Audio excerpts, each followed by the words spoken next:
जाहिद साहब, जो प्लेयर्स को टीम में शामिल किया गया है, आप क्या कहेंगे? अगर सिलेक्शन पीएसएल में कारकर्दगी की बुनियाद पर की गई है तो फिर अब्बास आफरीदी को क्यों नहीं चुना गया?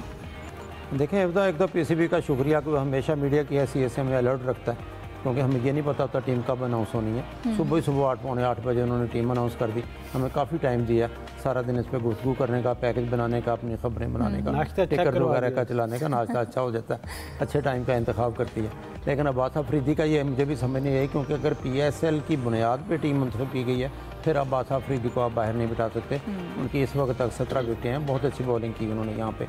फिर एक और चीज़ है, एक सीरीज़ में हम जिसको हीरो बनाते हैं या फ्यूचर का हीरो करार देते हैं कि ये हमारा अहम सतून है, अगली सीरीज़ में हम उनको बाहर बिठा देते हैं। चलें, एक अच्छी बात है कि ये सीरीज़ है इसमें, लेकिन इसमें अगर सिलेक्शन कमेटी, एक तो खैर चंद दिन पहले तक ये भी क्लियर नहीं था कि सिलेक्शन कमेटी में तब्दीली हो रही है या नहीं हो रही, तो लगता है वही सिलेक्शन कमेटी है, सिर्फ एक हेड कोच की चेंज हुई, माइक हैसन का भी मुशावरत ली गई होगी और इसकी बेस पे वो टीम बनाई गई है। और अब देखना ये है कि क्योंकि 3 मैचेस हैं तो 16 रुकनी टीम अनाउंस हुई है। अगर 4 रिजर्व भी अनाउंस कर देते, जिसमें अली रज़ा या जितने भी अब्दुल समादी या जितने भी हम समझते हैं कि वो पीएसएल की बेस पे अच्छा खेलें, तो उनके नाम भी आ जाते। प्लेयर को एक एहसास होता है कि मेरा कम से कम 20 रुकनी टीम में नाम आया।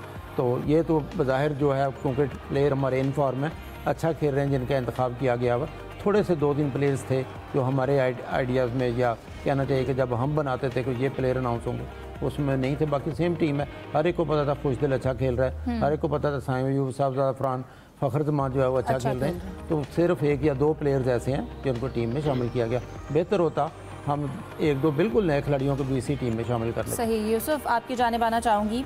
जहाँ पर हम जिन प्लेयर्स को और यंग टैलेंट को मौका दिया, उसके साथ साथ हमने ये भी देखा कि इससे पहले न्यूजीलैंड में भी बाबर और रिजवान जो थे वो T20 में नहीं गए, लेकिन इस बार तो शाहीन को भी ड्रॉप कर दिया गया है। तो क्या लगता है मुस्तकबिल में इन प्लेयर्स का T20 के हवाले से क्या मुस्तकबिल है इनका? देखिए, तीनों खिलाड़ियों की इनमें से मेरे ख्याल में शाहीन की तो वापसी हो सकती है, क्योंकि शाहीन में भी ताकत है, क़ुव्वत है, नौजवान भी हैं, जबकि बाबर और रिजवान के पर सवालिया निशान लग चुका है उनकी परफॉर्मेंस के हवाले से।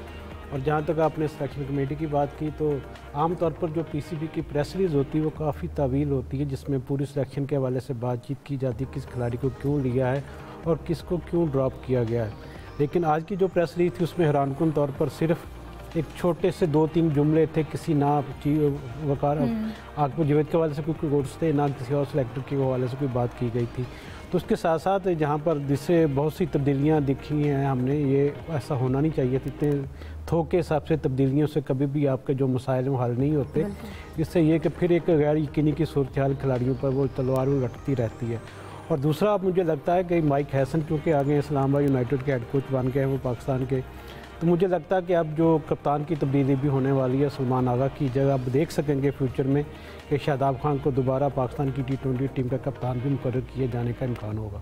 सही। तो T20 स्क्वाड हमारे सामने बांग्लादेश की सीरीज़ के हवाले से आ गया है। इसके साथ साथ आज से मैदान सज रहा है पीएसएल का और प्लेऑफ का जो मरहला है उसका आगाज़ हो रहा है। सलीम साहब, आज Quetta Gladiators versus Islamabad United का मैच होने जा रहा है। इस मैच के हवाले से क्या एक्सपेक्टेशंस हैं, इनको डिस्कस करेंगे एक ब्रेक के बाद। हमारे साथ रहिए।